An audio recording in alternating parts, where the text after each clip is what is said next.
only 9% of employees know what their job actually is. They show up, they're doing a bunch of stuff, but if you ask them what they actually do, what their role was, only 9% can answer that question. No one knows what the fuck they're doing, but they're getting paid.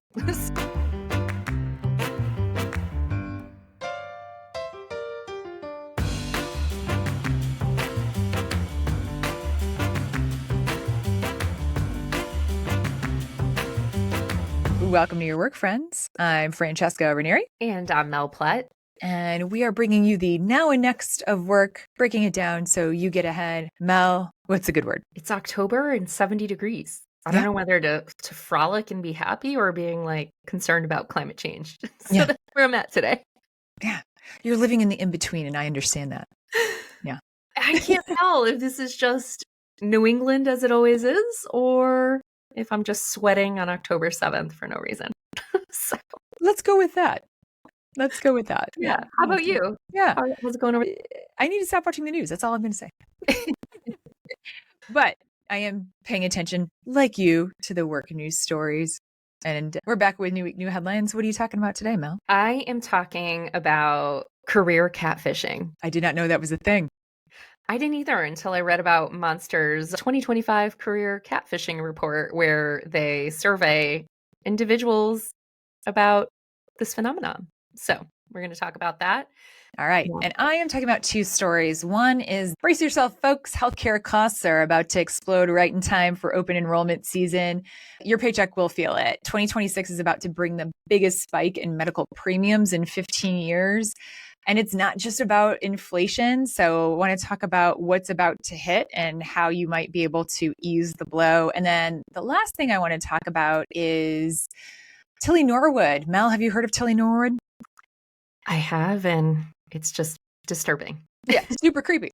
Anyway, if you haven't, Tilly Norwood is an AI actress, and she just made her debut. And the Actors Union is calling it theft. But for leaders everywhere, even if you're not in Hollywood or in media, I really believe that this is a preview of our next workplace crisis, and I want to talk about it.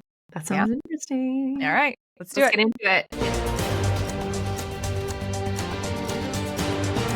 So I was reading Work Life, and they were reporting on Monster's 2025 career catfishing report, which immediately caught my eye because I'm like, what?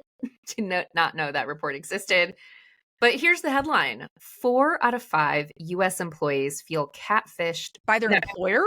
By their employer. You know the term catfishing, obviously. Yeah, like you, it's like a bait and switch, right? Yeah, it's just like you were told one thing, you show up, it's a different thing. And then you think you're meeting the hot girl for drinks, and you show up and it is not a hot girl. Yeah, or a hot guy. Yeah. Or a hot guy. Or a person. Yeah, there's that. Yeah. So essentially that, but now with employers. When you have it in that perspective, have you ever been catfished in a role? For a role? Yeah. Yeah. Like basically thinking I'm getting hired for one role and then showing up and realizing over the course of the first month that it is absolutely not that role. Mm-hmm. Yes. Yeah. Many times. Yeah. You? Oh, yeah. Like an entire gig was sold to me as something it wasn't. And then I showed up week 1 and it was completely different work. And I questioned it and they were like, things change. Oh, okay. Listen, folks, if you're in charge of hiring, that never goes well. And it's a waste of everyone's time, and it really does hit your pocket. So here's what came out of the report. Here's the so what. Nearly 4 in 5 U.S. workers say they've been catfished into a job that didn't match what was promised during hiring. The job looked great on paper. They felt like this is a huge fit. This is a great win for me, blah, blah, blah. Then reality hit, which you and I both experienced. Responsibilities are changing. The culture doesn't match. The pay and perks weren't what was advertised. So according to Monster's 2025 report, it's not one-sided either, because candidates are also saying they stretch the truth a little bit too. But the breakdown is on trust on the employer side in a big way. And this lines up because I told you a couple of weeks ago, I attended a webinar where one of the stats that came out was only 9% of employees know what their job actually is. They show up, they're doing a bunch of stuff, but if you ask them what they actually do, what their role was, only 9% can answer that question. So I feel like this has legs. Something is happening here. No one knows what the fuck they're doing, but they're getting paid. So that's a trend we're seeing. Yeah. But here's the problem. We know trust is like a number one thing when it comes to retention, relationships, engagement, morale, all of those things that hit your bottom line. What Monster's Vicky Salemi, who helped with part of this report, put out, she said, when honesty is absent in the hiring process, trust is broken before it can even take root. And we've experienced that. Like, how long did you stay in those jobs where you've been bamboozled? One, I stayed for a long time. The other, I bailed really quickly because I was just like, this is not even worth my time. You're already starting to look by week 2 because this is not what you were promised. So here are some of the numbers I want to share with you. 79% of respondents had been catfished into a job that didn't match the recruiter's description at all. 79%. Can I say something though? Yes. Having led teams and understanding how recruiting works and all this good jazz, ask anybody that leads recruiting. The majority of hiring managers, I'm not talking about a recruiter, I'm talking about the person that is hiring the role on their team, are not great at defining what exactly the role is. They are not great at scope. They're not great at responsibility. They're sure as hell not great at job descriptions. And so it doesn't surprise me at all. Yeah. At all. Yeah. You and I both have feelings about job descriptions in general because they don't work. They don't work. And as someone who led talent acquisition, I will say there's a lot of really good recruiters out there who are going to listen to this and be gritting their teeth because they're like, I'm trying. I know. Every recruiter is trying. It's just, and they can only describe what they're being told to get out there. And then that 9% stat of people don't know what their job is, it's because their hiring manager still can't tell them what the job is in the day-to-day. That's the bigger issue. This is the crux of this issue. If you lead a team and you are not able to define clearly what someone is responsible and accountable for, and when that adjusts or changed, be really clear about that. Yeah. You really shouldn't be leading. And the majority of people don't do that really well. The step that's missing here, there needs to be a continuing conversation about how your role's evolving as the work changes, as the strategy changes.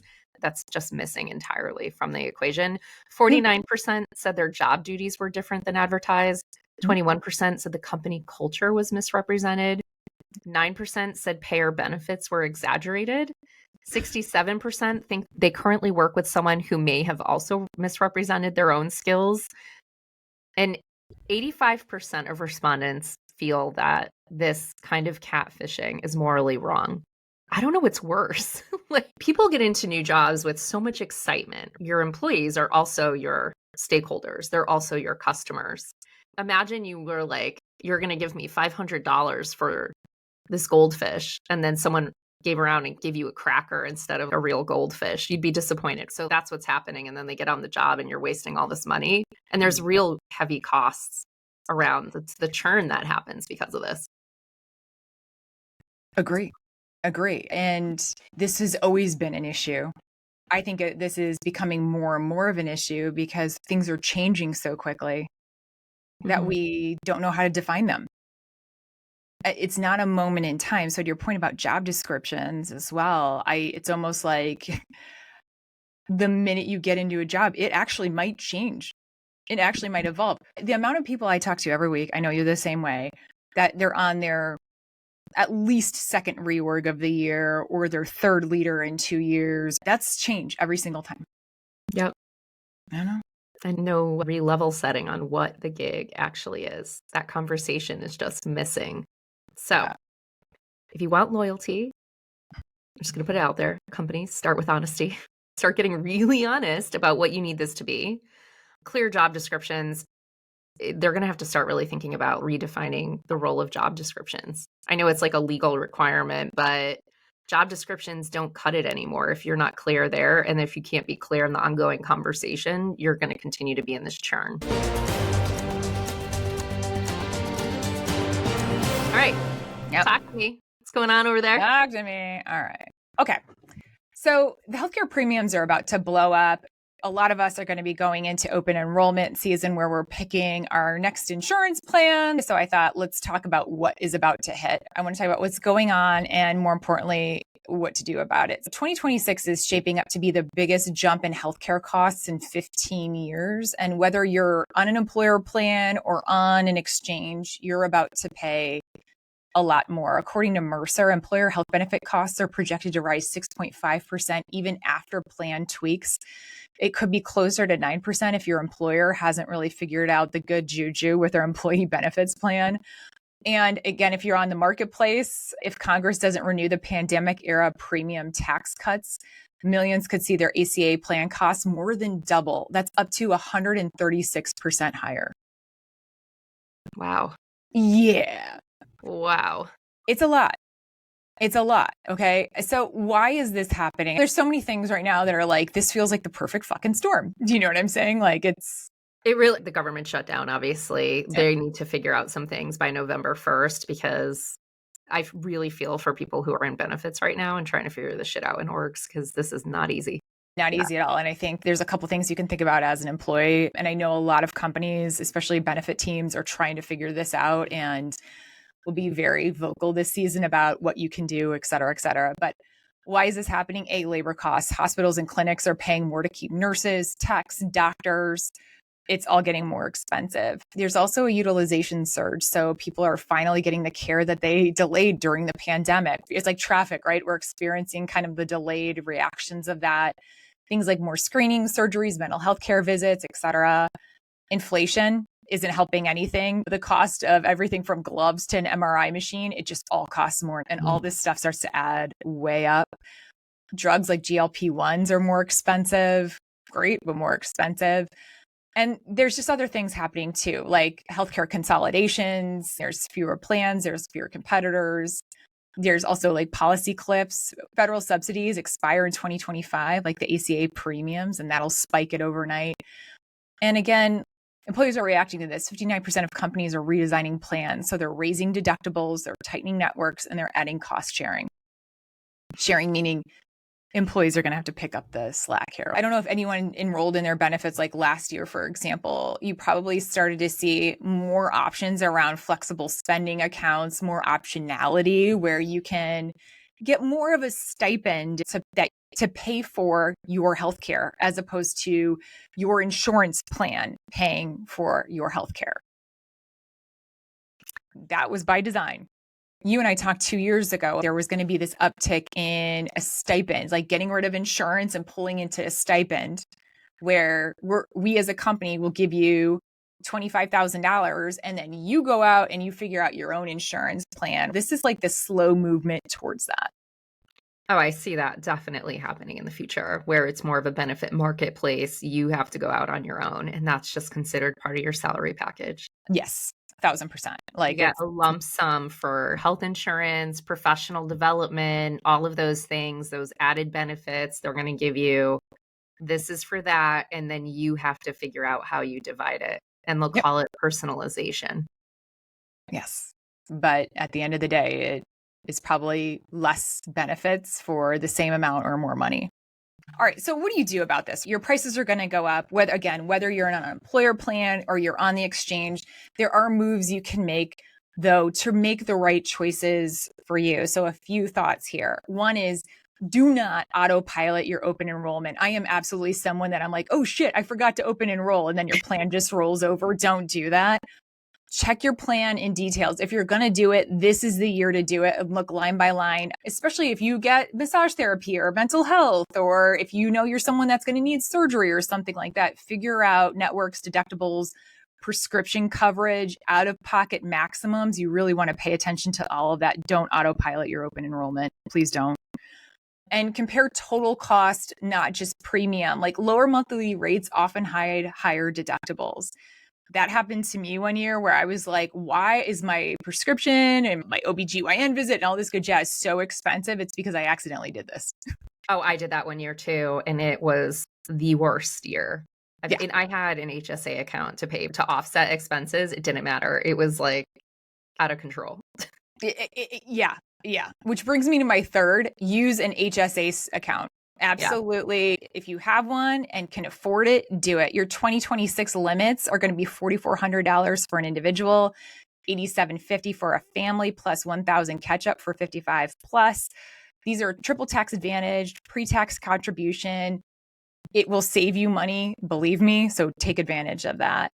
And then definitely ask your employer a question around what's changing. Hopefully they're proactive with that communication, but most of your employers have people on staff that can answer any questions that you have about new benefits like telehealth or credits or wellness stipends so you can offset costs. Figure out what your employer's offering. If you're on the exchange, watch Congress. The decision to extend or end subsidies will directly affect your 2026 premium. Period. Point blank. Big time. So the other thing you can do now is model your what if scenarios. If they extend it, what happens? If they don't, how does a 136% increase impact your budget? Exactly that. I'm also one of those people that was on autopilot when it came to annual selection and then be like, oh shit, I got one day to submit things. Don't do what we've done. Don't do what we've done. Yeah. You've got a few weeks, really sit down, talk to your benefits folks. If you have questions, like down to your specific prescriptions, you should be reaching out to find out what changes are coming with your prescription, all of those things. Like get into the weeds. It's annoying because it is not an easy process, as you and I've talked about at all. It's just like painful. You're going to need the time for frustration and reviewing the details. So make the time. Take the time. Absolutely take the time. Listen, the bottom line, we're paying more to get less this year, but if you really figure out what's right for you, great. If Congress doesn't act, millions will face premium hikes they can't absorb, most likely. So to your very good point, do not sleep on open enrollment and don't assume your average is what it was last year. It will not be. So there's a new actress in Hollywood and her name is Tilly Norwood. She's beautiful, expressive, and entirely fake. Have you seen the pictures of her? I have two bones to pick. Sure. Why do these megatechs always come out with a woman? It's always a woman character. It's never a male character, even when Siri came out, Alexa came out, even GPS. It's always like a weird woman character that you can control and command and ask to do things for you. Just putting it out there. It's a pattern I'm recognizing. Yeah, it's a control and command. And then I think I have one that's a not PG reason why they always bring a woman in too. Yeah, it's just like, okay. But yes, I've seen Tilly and I'm not a huge fan of the synthetic characters for things that like, I don't know. I appreciate the art of animation and all of those things, but this feels like it's crossing a weird line. Yeah, this is the thing. Tilly Norwood is an AI generated, trained on real performers, zero human behind the scenes at all. And last week at SAG-AFTRA, the Actors Union basically totally lost it, rightfully. And they said, quote unquote, to be clear, Tilly Norwood is not an actor. She's a computer program trained on the work of countless professionals without permission or pay. And that scenario, friends, you might think, it's Hollywood and maybe it's an actor today and maybe it's music tomorrow, but it's actually a little bit of a signal and a canary in a coal mine of what might be coming in your industry. And I want to talk about what's actually happening here because the studio that created her claims that talent agents are interested. But the truth is, no major production is hiring AI performers yet. This is more of a stress test, like a cultural experiment to see how far the industry can push before humans revolt. Yeah. And listen, these actors are not alone. And Bollywood performers are suing to block AI-made films using their likeness, and music record labels like Universal and Warner are striking deals so AI companies can train on their catalogs legally. And everyone's trying to figure out where's the line, right? Yeah. Again, this to me is a massive signal that I think most people should pay attention to, especially beyond Hollywood, because it's not just, again, about deepfakes or digital doubles. I think it's about the future of creative labor and who owns what we make. Not just that, it's what's the life experience going to be when everything's synthetic? Yeah. I think the thing I really love about film is the imperfection of humans that do it, like the actors, like what makes them special, what they bring to it. Any AI character or synthetic kind of character I've seen is just, it sucks. It's not great. It doesn't feel human. It doesn't even sound human. It sounds that way, but it doesn't really. There's just something slightly off. And that would be so distracting for me. I wouldn't even enjoy watching it. And never mind that, but the impact to Hollywood's already been ripped to shreds the last few years as an industry. But the number of jobs, like creative, artistic jobs that will go away as a result of something like this, down to things like costume designers, set designers. How far does it go that we're going to rip kind of the fabric of what makes us human out of society? I think that's the question at hand, right? Because what you're talking about is also happening in design. It's happening in marketing. It's happening in journalism. It's happening in customer service. And it's the same pattern that we see, right? AI tools get trained on human work. The company profits, and the humans realize they've been turned into unpaid data. We're the product. Yeah. Listen, Hollywood, it just happens to be the story this week because the faces are famous. We love Hollywood stories, et cetera. But it's coming for every industry that runs on any kind of human expression. It just is. Yeah. I think you're going to start seeing a lot more fights over compensation, around consent, who gets paid when AI uses your work, your voice, your face. I'm hoping we see that. It feels like there's so much just being steamrolled right now, but I'm hoping we see way more discussions and legality around that. I think you can expect unions, guilds, and eventually governments to step in. Maybe. Definitely in like other countries for sure, but hoping this happens in the US. And there'll be licensing systems like transparency laws, maybe even digital fingerprints that trace how your likeness is being used in AI training.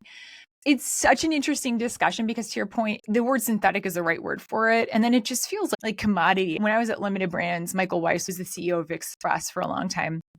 Fashion is interesting because it's a period in time. And once it's done, it's like leftovers in the fridge. You just don't want it anymore. And I feel the same way around it's just like leftover food. It's just like filler. It's not the good stuff you want to eat. It's the gross grilled cheese I left in your fridge last week. Yes. Yeah. By the way, Jeff did eat that. Delicious. I'm just saying, but I did leave a block of cheese in your fridge. But again, you're just like, seems like a good idea at the time. And then you're like, actually, I don't want to eat that again.